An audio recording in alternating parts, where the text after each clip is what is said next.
All right, guys, the common tendency that we're going to be touching on is somebody using too much take back on their forehand roll volley. Why I don't say backhand roll volley is because if you're taking a look at my backhand here as I pull it back, generally, whether it's a punch volley, whether it's a block volley, or it's a roll volley, with the mechanics of my body, it's very difficult to actually get my paddle back behind me. So just really think about, keeping the take back controlled, keeping things nice and tucked in, knowing that less is more.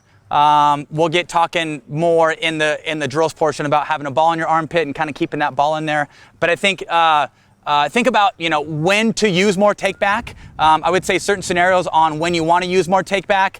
If you're hitting a fourth shot off a drop and a third shot drop is coming in, you're going to be using a bigger take back on a fourth shot if your opponent's back at the baseline. If they're in that transition zone because maybe they've had a decent drop and they've gained some real estate, that's when you're probably going to shorten up the take back and maybe try to add a bit more spin on your roll volley to find their feet. Yeah, I think like Tyson talked about, there's basically two scenarios where we want to modify our amount of take back. One is how much time we actually have to prepare for the shot. But the other, and maybe the more forgotten option, is where are our opponents? I mean, even if I've got all day, Tyson, to take a full cut at it, if my opponents are pretty close to me, this is pickleball. Even if I want to finish that ball, the ball comes back a lot. So I need to keep my swing a little bit more compact. If I know that my opponents are a little bit closer, if they're all the way back at the baseline, I can probably get away with a little bit more of a loop, but we don't want to rely on that. We want to be able to have our strokes compact if need be, and then we can always elongate them a little more if we need to, but let's first figure out how to keep them a full roll stroke while keeping them a little bit more compact if our opponents are closer or if we have less time to prepare for the shot. One phrase that I use is that the less going on, the less that can go wrong. Okay, guys, first drill here, I'm gonna have Kyle with a ball in his armpit. He's gonna be shadow swinging forehands. He's gonna shadow swing 5 forehands, and then right after he shadow swings 5 forehands, just to kind of focus on keeping things tucked in, not using all this lag back there, shortening the range of motion. Once he kind of gets a feel here, then I'm gonna add in some feeds. As I feed, same thing. He's going to have the ball in his armpit. He's going to focus on keeping things short and tight. But we're just going to go back to the basics on the first progression of the drill here and really just get him swinging the right way with things being nice and condensed. 5 shadow swings first. 1, 2, 3, 4. Beautiful. Okay, and I'm going to feed 5. You're just going to go right up the line. He's swinging low to high. He's not exaggerating his loop, or he's not exaggerating his take back. He's keeping it short and tight. Do know that less is more here. He's getting underneath the ball. Let's go a couple more here. Okay, beautiful. Okay, lovely. Okay, second drill here, or second progression. Now I'm going to be feeding a little quicker. The ball is not going to be in Kyle's armpit, so he's going to have license to swing here. But with me feeding a little quicker, he should be focused on how much time he has, and then based on how much time he has, he's going to be modifying his take back. Obviously, more time, bigger take back, less time, shorter take back. One thing to notice too, guys, is all of my power is coming from my legs. I'm not overdoing it with my arm. The reason I can still put a lot of pace on this shot is because I'm coiling with my hips and I'm unloading with my legs. The arm's really just an extension of everything that's going on with my lower body. Like it, like it. Okay, here we go. Okay, rapid fire here. Gonna feed a little quicker. Good, good. He's not over swinging. He's getting plenty of spin. Good, good.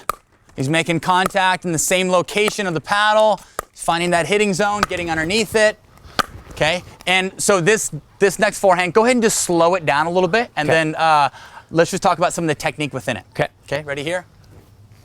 Okay, beautiful. Okay, so any time that we are hitting this roll volley, obviously we've talked about the take back, but as you can see, when Kyle's taking the paddle down, he's making sure to get the tip of the paddle below the ball, and then he's coming up on the ball. He's focusing on keeping the paddle face level. He's not closing the face. He's not going to open it, and then he's brushing directly up the ball, touching the back of it, kind of giving the ball like a little soft tissue massage. With that, he's getting plenty of spin. With spin, the ball starts dipping. Okay, let's go a couple more here. Sure. Okay. Yep. Lovely. Okay, so third drill here. This is going to be a little situational. I'm going to be back at the baseline. Kyle's going to be at the net there. I'm more so going to be hitting drops. Some may bounce in the kitchen, but Primarily, he's going to be leaning in and looking to take a good majority of these out of the air with his forehand. With me being back at the baseline, his main focus is keeping me deep.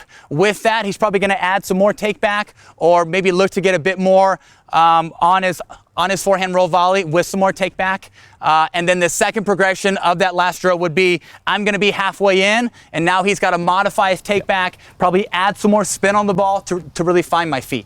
Okay, ready here? Beautiful. Okay, here we go. Beautiful. Okay, he's trying to keep me back. You see how if he finds himself getting overextended, he lets it bounce.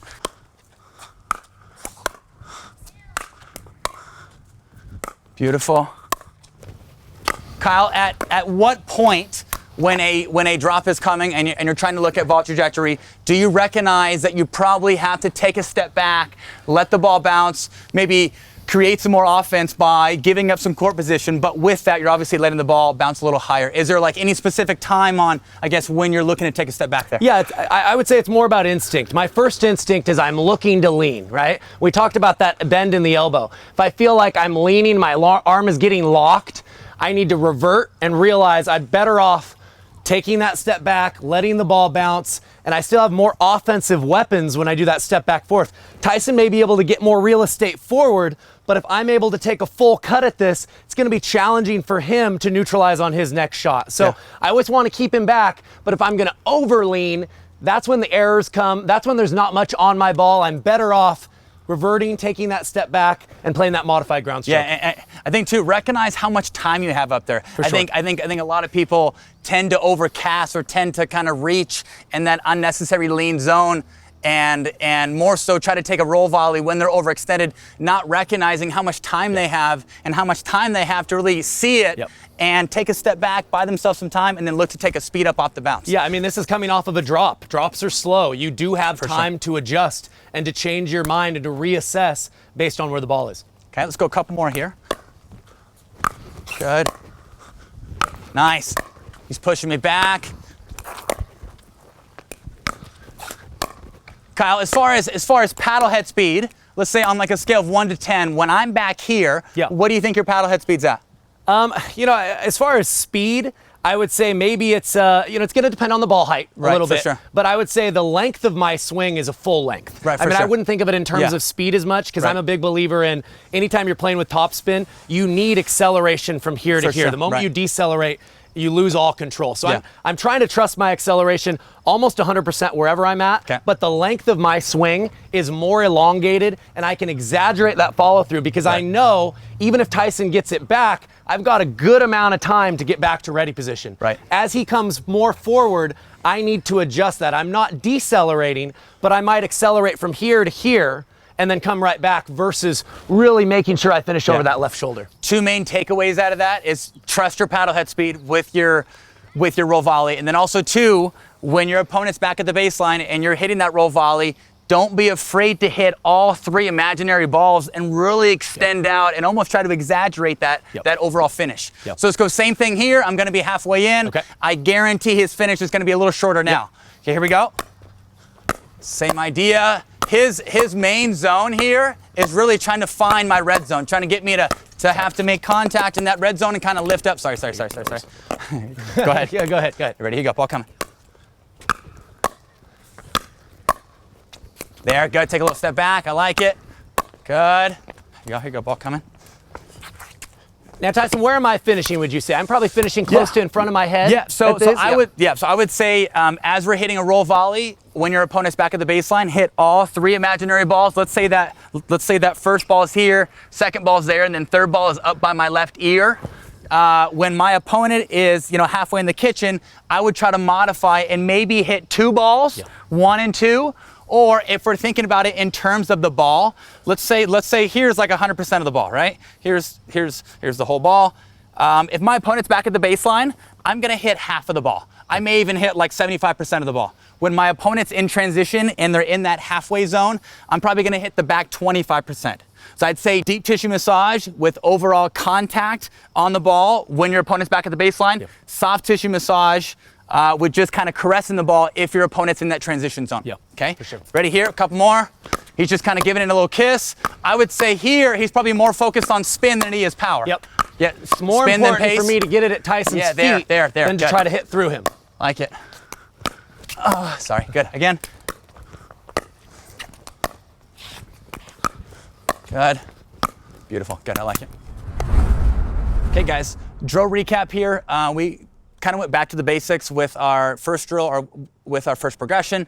I was the teacher, Kyle was a student. I had Kyle shadow swing 5 forehand roll volleys.